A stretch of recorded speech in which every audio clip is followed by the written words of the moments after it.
Tavba, Odilbek qayerda qoldi ekan? Mittaboy ham ko'rinmayapti. O'zim boshlab tursammikan?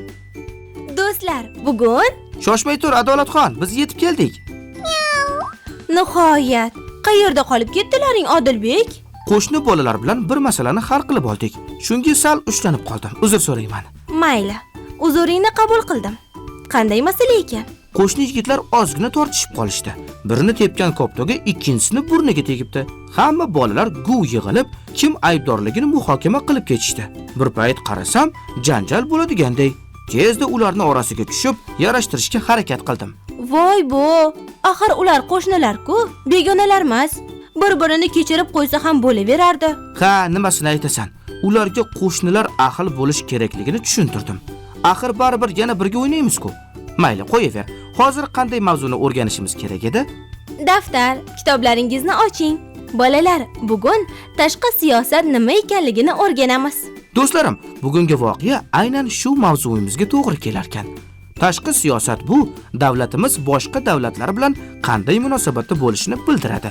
Xuddi bizni qo'shnilarimiz bilan qiladigan munosabatimizga o'xshab. Ha, shunday.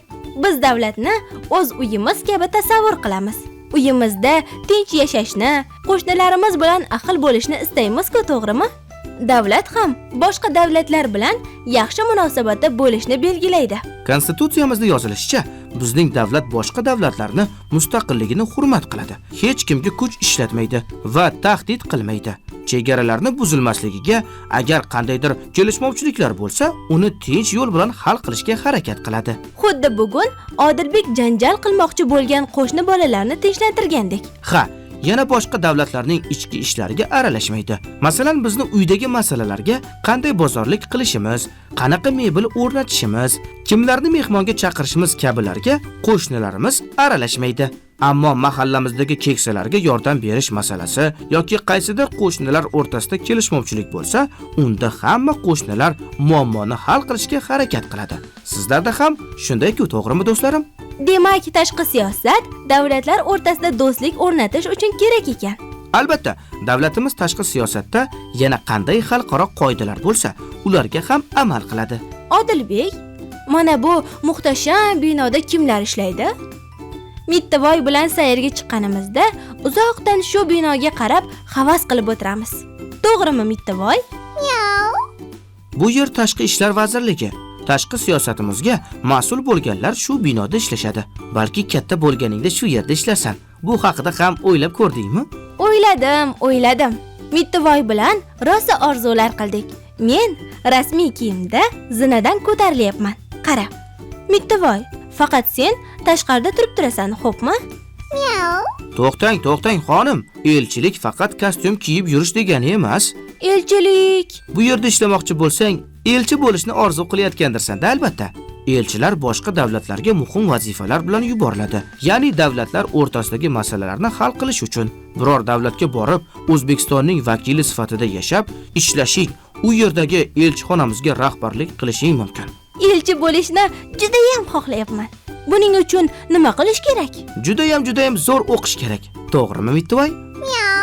O'zbekiston o'z xalqining tinch, xavfsiz va farovon yashashi uchun boshqa davlatlar bilan ittifoqlar tuzishi, hamdo'stliklarga, davlatlar aro tuzilmalarga kirishi va ulardan chiqishi mumkin. Bu nima degani? Adolatxon, dadam va oyimning telegramlarida qo'shnilar degan guruh bor. Ko'rganmisan?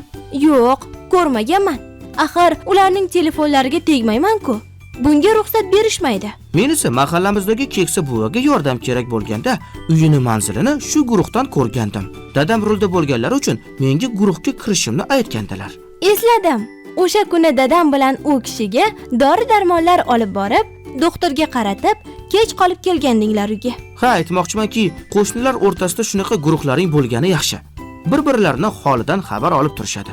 Kimgadir yordam kerak bo'lsa, birgalikda yordam qo'lini cho'zishadi va yana avtomobillar uchun turargoh qurish, biz mazza qilib o'ynashimiz uchun bolalar maydonchasini ta'mirlash kabi ko'p masalalarni ham shu guruhda muhokama qilishadi, maslahatlashadi.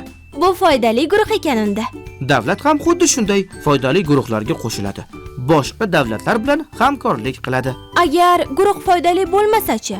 Masalan, ha deb janjal bo'ladigan guruh bo'lsa, bizning dugonalar guruhimizda qizlar tortishgan. Unda bu guruhdan chiqib ketish ham mumkin.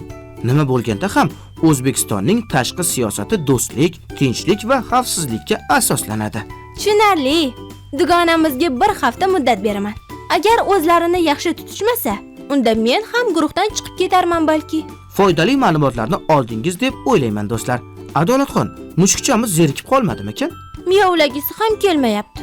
Chindan ham zerikdi shekilli. Darsimizni tugatdik. Unda koptok o'ynashga ketdikmi, Adolatxon? Ho, ana, ovozi chiqib qoldi mittivoyimizni. Ko'rishguncha do'stlar. Ko'rishguncha.